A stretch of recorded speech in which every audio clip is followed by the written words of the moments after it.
Hello students. तो students आज हम करेंगे चैप्टर 11 के ग्रेविटेशन चैप्टर की एक बहुत ही सिंपल सी डेरिवेशन।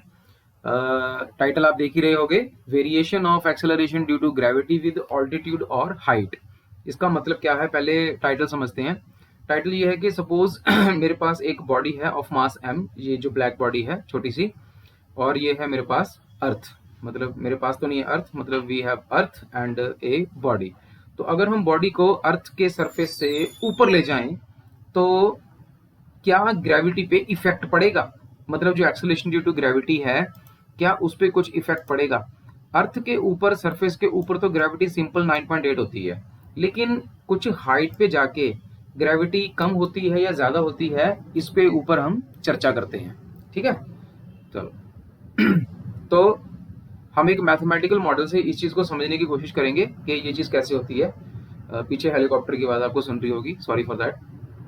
तो हमारे पास है एक बॉडी ऑफ मास m, ये देखिए, ये है अर्थ। अर्थ का रेडियस r, और बॉडी और अर्थ के बीच में हाइट या डिस्टेंस h। तो the force of gravity on an object of mass m at height h above the surface of earth. इसका क्या मतलब है? इसका मतलब जब कोई बॉडी को हम किसी हाइट के ऊपर ले जाते हैं तब उसके ऊपर फोर्स ऑफ ग्रेविटी कितनी लगती है, मतलब gravitational attraction between the body and the earth. तो फॉर्मूला है हमारे पास Gmm/r+h का होल स्क्वायर। ऐसा क्यों? क्योंकि बॉडी से लेके अर्थ तक का जो टोटल डिस्टेंस है दैट विल बी r+h, जैसा कि आपको स्क्रीन पे दिख रहा है। तो F is equal to Gmm/r+h का होल स्क्वायर। बड़ा M मास अर्थ का मास, छोटा m बॉडी का मास, G आपको पता ही है यूनिवर्सल ग्रेविटेशन कांस्टेंट, और नीचे डिस्टेंस। ठीक है, यहां तक समझ में आया? Now next, acceleration due to gravity at this height, मतलब इस हाइट के ऊपर यहां पे G, स्मॉल g कितनी लग रही होगी? तो स्मॉल g होता है F/m, क्योंकि F is equal to m में, तो वही a यहाँ पे g के द्वारा रिप्लेस किया जा रहा है। ठीक है, तो g is equal to F/m। अब जो F की वैल्यू है यहां से उठाओ, F की वैल्यू यहां से उठाओ, सीधा यहां पुट कर दो। जब आप यहां पुट करोगे m से m कैंसिल हो जाएगा और g डैश की वैल्यू आपको मिलेगी Gm/r+h का होल स्क्वायर। ठीक है, अब आपने क्या करना है, we will use little mathematics. h square को, सॉरी r स्क्वायर को कॉमन निकाल लो। ये देखो Gm ऊपर बच गया, Gm ऊपर बच गया।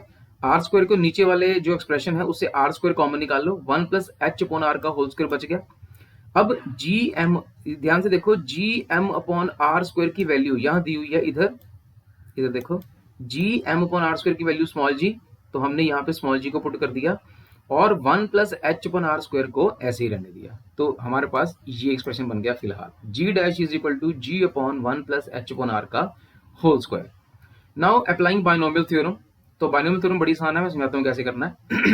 G dash is equal to G, G dash is equal to G तो सेम ही है, सिर्फ क्या करना है, 1+h/r² को ऊपर ले जाओ। जैसे ही आप 1+h/r² को ऊपर लेके जाओगे तो आपको क्या मिलेगा, यहाँ पे -2।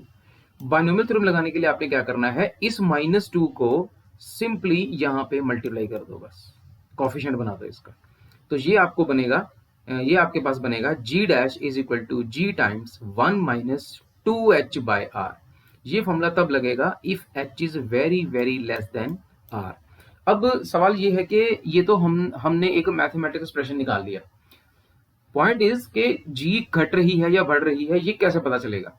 Well, this is very clear from the expression. यहाँ पे माइनस यूज हुआ है। ठीक है, माइनस का मतलब ये है कि G में से कुछ कम हो रहा है। जो हमारी ओरिजिनल G है, ये वाली G विच इज 9.8 मीटर पर सेकंड स्क्वायर, इसमें से कुछ माइनस हो रहा है। तो 9.8 में से जब कुछ माइनस होएगा तो जाहिर सी बात है वो 9.8 से कम ही आएगा। इसका मतलब जितना हम किसी बॉडी को अर्थ के एक सरफेस से ऊपर लेके जाएंगे उतनी हमको एक्सेलरेशन ड्यू टू ग्रेविटी कम होती नजर आएगी।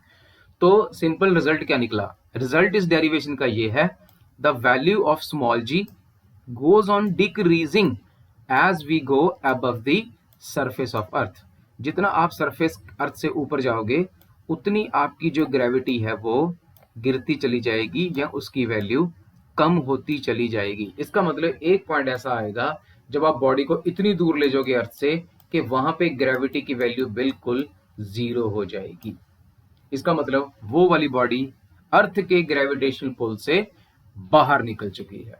सो this was our derivation. I hope derivation आपको समझ में आई होगी।